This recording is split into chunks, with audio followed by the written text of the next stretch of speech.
بسم اللہ الرحمن الرحیم۔ السلام علیکم ناظرین، میں ہوں عارف حمید بٹ، پاکستان سے مختلف اور اہم ترین دیرہ میں ہونے والے بے گناہ لوگوں کی شہادت پر پورے کے پی کے میں احتجاج کیا جا رہا ہے۔ کے پی کے عوام کا کہنا ہے اور شاہد افریدی اور دیگر قائدین کا کہنا ہے کہ ایک معصوم بچی کے پرامن احتجاج پر فائرنگ کی گئی، اسے برداشت نہیں کیا جائے گا۔ یہ اصل جنگ پاکستان میں معدنیات کی ہے۔ اس پر وزیر اعظم پاکستان نے کہا ہے کہ بے گناہ شہریوں کو دہشت گردوں نے نشانہ بنایا ہے، جبکہ وہاں کی عوام، دیرہ کی عوام اور لوگوں کا کہنا ہے کہ نہیں، انہیں پرامن احتجاج کرنے پر جان بوجھ کے ٹارگٹ کیا گیا ہے، جس پر وزیر اعظم پاکستان نے کہا ہے کہ وہ دہشت گردی کا کلا کامہ کریں گے، ان کا خاتمہ کریں گے، جبکہ اس کے برعکس وزیر اعلیٰ کے پی کے خیبر علی امین گنڈاپور نے اس سلسلے میں ایک بڑا جرگہ بلا لیا ہے اور کہا ہے کہ وہ جاں بحق ہونے والوں کو 1 کروڑ روپیہ اور زخمی ہونے والوں کو 25 لاکھ دیں گے، جبکہ یہ احتجاج بڑھتا جا رہا ہے۔ اور انہوں نے کہا کہ ہم اصل وجہ وہاں سے نکلنے والی معدنیات ہے، جس کی غیر ملکی طاقتیں اس پر قبضہ کرنا چاہتی ہیں۔ وہاں کے لوکل لوگوں کا کلیم ہے کہ پاکستان کی معدنیات پر خیبر پختونخوا میں ہے تو خیبر پختونخوا کی عوام کا حق ہے، پاکستان کا حق ہے، غیر ملکی مفاد پر اسے کسی کے حوالے نہیں کیے جائے گا۔ پچھلے دنوں اسی لیے خبر آ رہی تھی کہ 27ویں ترمیم میں فاٹا کی جو پرانی پوزیشن ہے اسے وفاق اپنے سپرد لے کر پھر ان معدنیات کا ٹھیکہ شاید کہا جا رہا ہے کہ اس میں غیر ملکی طاقتیں انٹرسٹڈ ہیں۔ اب کافی دنوں سے وہاں احتجاج کیا جا رہا ہے۔ دوسری طرف ناظرین، دیرہ میں ہونے والی ایک معصوم بچی پر احتجاج پر یہ گولیاں چلانا کسی بھی طریقے سے مناسب نہیں۔ بہتر تو یہ ہے اس کی انڈیپینڈنٹ انکوائری کی جائے اور نہتے لوگوں پر فائرنگ کرنے والوں کو نشان عبرت بنایا جائے، کیونکہ بلوچی کے پی پہ خیبر پختونخوا کے حالات بھی بلوچستان کی طرز پر بگڑنے کا خدشہ ہے۔ اور اسی سلسلے میں کچھ لوگ یہ دعویٰ کر رہے تھے کہ کے پی کے میں گورنر راج لگایا جا سکتا ہے۔ اگر ایسی غلطی کی گئی تو پورے ملک میں پہلے ہی الیکشن متنازع ہیں جو 8 فروری 2024 کو ہوئے، اور کے پی کے واحد صوبہ ہے جس میں عوام کی منتخب نمائندہ یعنی کہ فارم 47 کے، جسے عوام نے ووٹ دیا، عوام نے ووٹ ڈالا، عوام کا ووٹ گنا گیا۔ اس کے باوجود کہ اس طریقے انصاف کے خلاف ناانصافی ہوئی، اس کا الیکشن کمیشن نے بلے کا نشان چھین لیا تھا، فائز عیسیٰ اس کے سہولت کار ہوئے، لیکن اس کے باوجود بھی لوگوں نے جیتا۔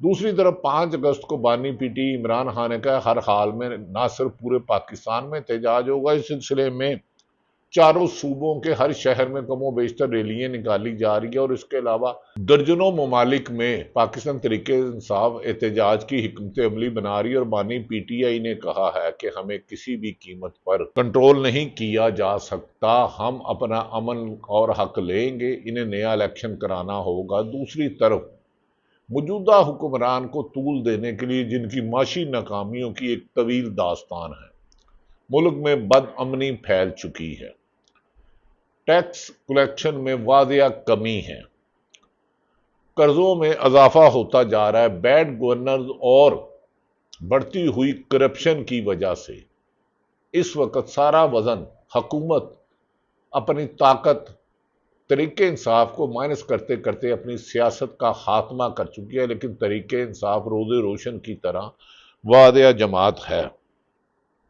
ناظرین، دوسری طرف ملیحہ لودھی جو امریکہ میں ایمبیسیڈر رہی ہیں، جرنلسٹ ہیں، انہوں نے ایک اہم ترین بیان دیا ہے، ان کا بیان بڑا قابل ذکر ہے۔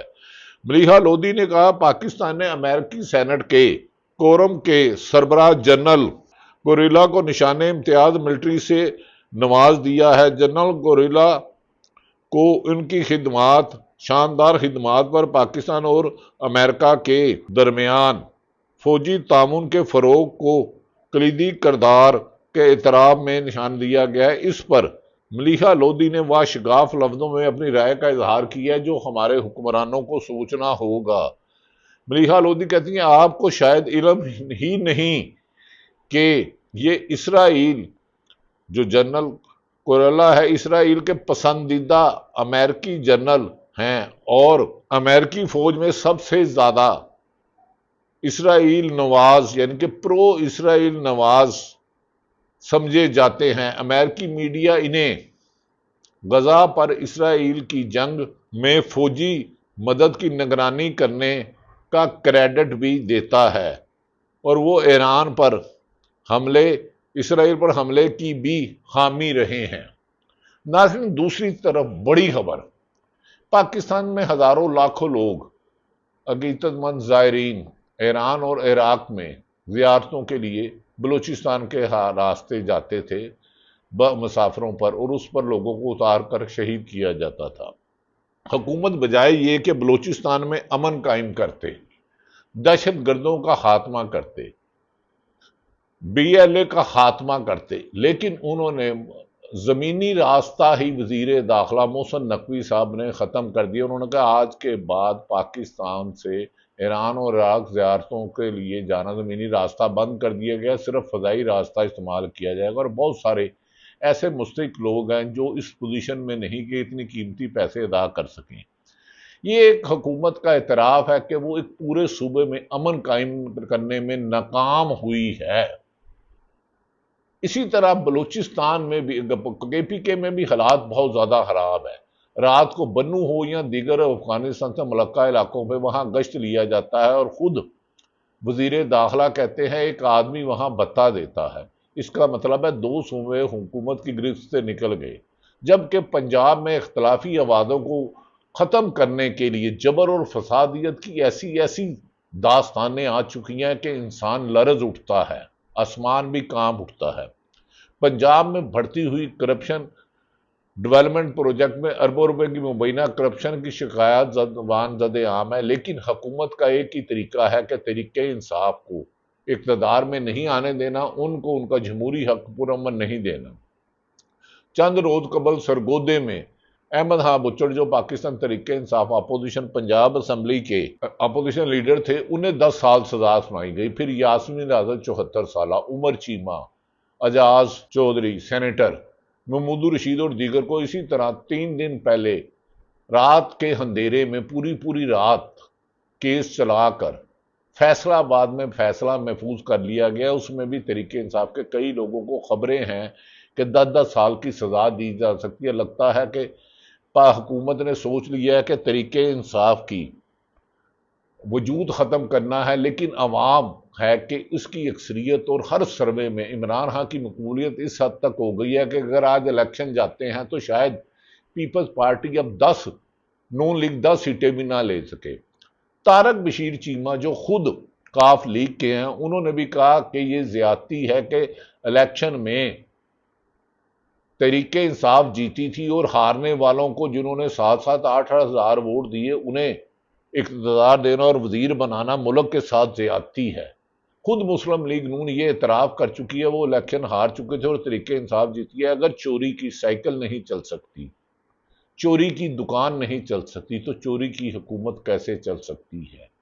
حکومت کو یہ سوچنا ہوگا کہ عوام کے فیصلوں کو رد کرنے والے عوام کے غم و غصے کا شکار ہوتے ہیں، اور اگر عوام باہر نکلے گی تو یہ عوام کو کنٹرول نہیں کر سکیں گے۔ بہتر تو یہ ہے نئے الیکشن کے راستے ہموار کیے جائے، لیکن 26ویں ترمیم کے بعد 27ویں ترمیم کی بھی بات کچھ سنائی دی جا رہی ہے، اور یہ کہا جا رہا ہے کہ جو فاٹا پہلے کو KPK میں نظم کیا گیا تھا اس کی واپس لیا جائے گا، لیکن وہاں KPK میں ہونے والے لاکھوں کے احتجاج کو پاکستان کا میڈیا نظر انداز کر رہا ہے، جس سے عوام کے غم و غصے روز اضافہ ہوتا جا رہا ہے۔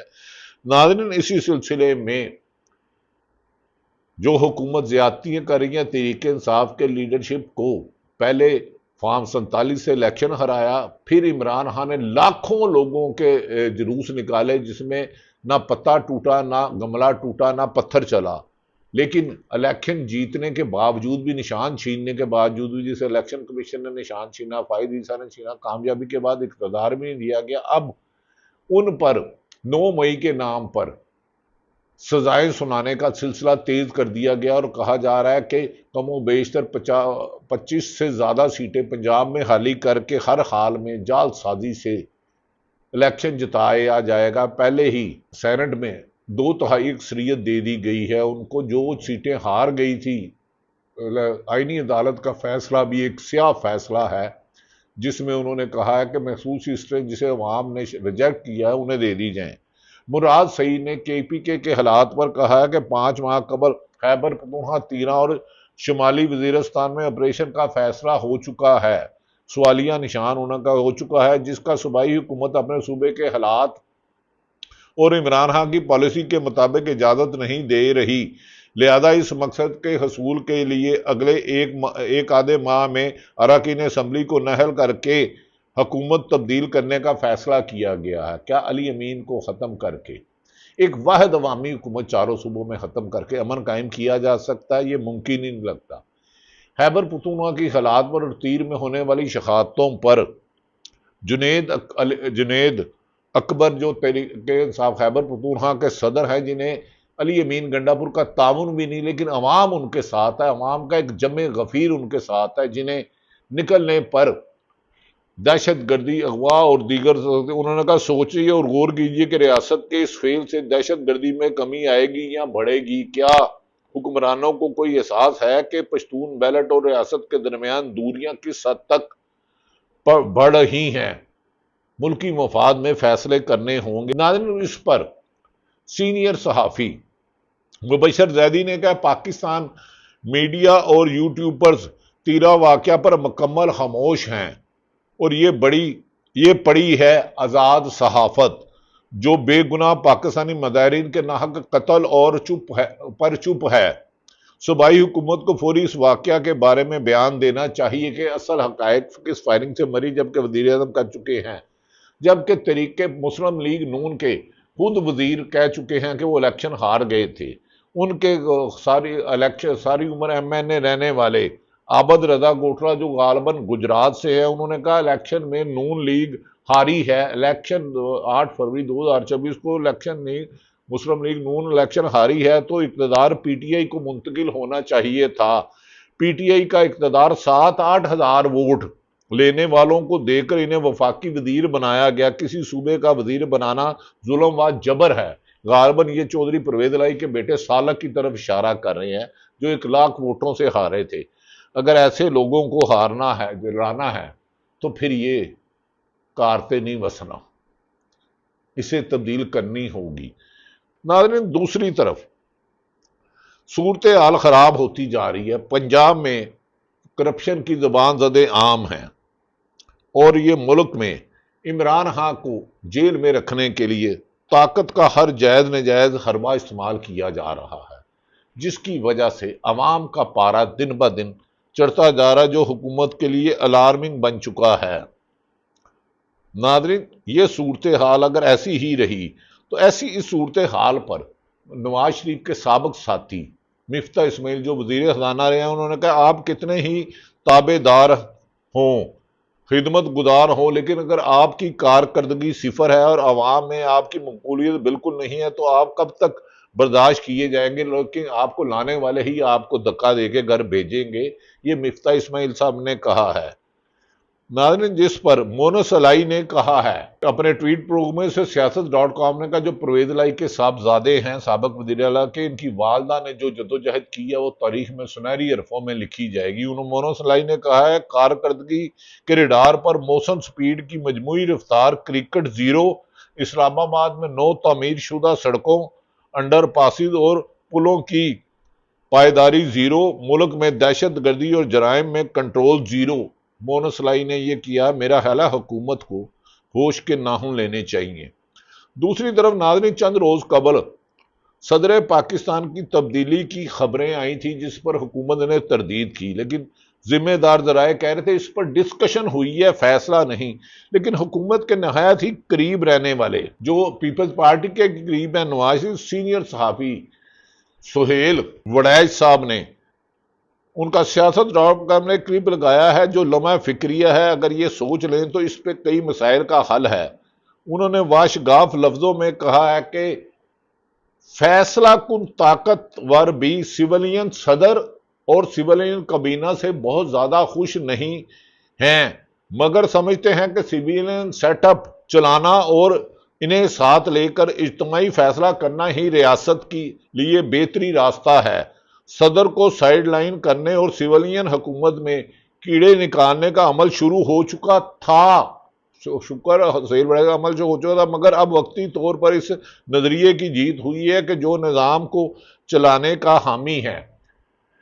سیل بڑھائی صاحب آپ سینئر ہیں، کیسے نظام چل سکتا ہے جسے عوام نے ووٹ نہیں دیا؟ آپ نے خود کہا کہ طاقتور لوگ نہ موجودہ کابینہ سے نہ ان سے ہے، جس عوام کی تائید نہیں، جن کی کارکردگی صفر ہے۔ کب تک زبردستی اس نظام کو گھسیٹو گے؟ اس میں عوام کی چیخیں نکل گئی ہیں، اس سے نجات پانا ہوگی ہر حال میں، ورنہ یاد رکھ لیں ملک ایک ایسے دہانے کی طرف جا رہا ہے جس کی تباہی سے بچانا مشکل ہے اور پاکستان کے ملکی مفاد میں فیصلہ کرنے ہوں گے۔ دوسری طرف ناظرین، عمران خان کی بریت کی درخواست پر 7 ماہ تک ابھی تک باقاعدہ سماعت نہ کرنے کا منفرد ریکارڈ بنا چکے ہیں۔ عمران خان اور بشرا بی بی کی گزشتہ توشہ خانہ کیس میں بریت کی 22 جنوری کو دائر ہونے والی درخواست پر آج تک باقاعدہ سماعت ہی نہیں ہو سکی۔ 28 جنوری کو عمران خان کے وکیل سلمان صفدر نے دوبارہ 5 اعتراضات عائد کر کے کیس دوسرے جج جسٹس محترم میاں گل حسن اور اورنگزیب سے، جس نے اس کیس سے متعلق 5 درخواستیں سنی ہوئی تھیں، یہ کیس بھی ابتدائی طور پر انہی کے پاس تھا، لیکن اس عدالت کو منتقل کرنے کی استدعا کی تو جسٹس انعام امین نے کہا کہ میں آرڈر جاری کروں گا۔ پھر چند روز بعد آرڈر آیا تو کہا کہ اعتراض کے نقطے پر مزید معاونت کریں، لیکن سماعت کے لیے تاریخ نہیں دی گئی۔ اس کے بعد آج تک مقرر ہی نہیں ہو سکی۔ ناظرین، ایک طرف تو 9 مئی کے کیسوں پر بغیر ثبوت کے، بغیر ایویڈنس کے، رات 11 12 بجے وکلا کو باہر نکال کے، صحافیوں کو باہر نکال کے پھر طریقے انصاف کی بڑی قیادت پر بشمول سزائیں دی جاتی ہیں۔ رات 11 12 بجے فیصلہ آباد میں 3 روز قبل کیا، 2 چھٹیوں کے باوجود بھی فیصلہ نہیں سنایا۔ کیا اس طرح عدلیہ کو کنٹرول کر کے، صحافت سے آزادی نوچ کے، عوام سے جمہوری حق چھوڑ کے، سول سوسائٹی سے اختلاف رائے سوچ کر، موجودہ نظام کو چلا کر، اس ملک کی معدنیات پر پہلے جس صوبے سے نکلا بلوچستان ہے وہ ان کا حق ہے، ہمیں ملکی مفاد میں فیصلہ کرنے ہوں گے، امریکن انٹرسٹ کو نظر انداز کرنا ہوگا۔ جب تک پاکستانی مفاد میں فیصلے نہ کیے گئے، عوامی مینڈیٹ کا نہ کیا گیا، انتقامی کارروائیاں ختم نہ کی گئی، ٹیکس کلیکشن پوری نہ کی گئی، ارب پتی ٹیکسوں سے کرپشن نہیں لینی چاہیے بیوروکریسی کو، لیکن انہیں بھی ٹیکس پورا دینا چاہیے، امپورٹ پہ توجہ دینی چاہیے، ملک کو ڈنڈے سے چلانے کی بجائے آئین اور قانون کی طرف چلانا ہوگا۔ اسی میں پاکستان کی ترقی، خوشحالی اور اداروں کا احترام ہے۔ سرکاری افسران کو آئین کی پاسداری کرنا ہوگی۔ دنیا میں کوئی ایسا پالیٹیشن نہیں جو سرکاری افسروں کی ملی بھگت کے بغیر کرپشن کر سکے، اور ہر مہینے نہیں، ہر روز کروڑوں اربوں روپے کی کرپشن ہو رہی ہے۔ اسے روکنے سے، رول آف لا سے، عدلیہ کو آزاد کرنے سے، صحافیوں کو ججوں سے زیادہ غیر جانبدار ہونا چاہیے۔ کسی ایک جماعت یا اداروں کو ایجنڈے کی بجائے پاکستانی مفاد میں فیصلہ کریں گے تو پاکستان ترقی کرے گا۔ پاکستان کی خوشحالی میں ہی ہم سب کا وجود قائم ہے۔ اللہ تعالیٰ پاکستان کا حامی و ناصر ہو۔ پاکستان زندہ باد۔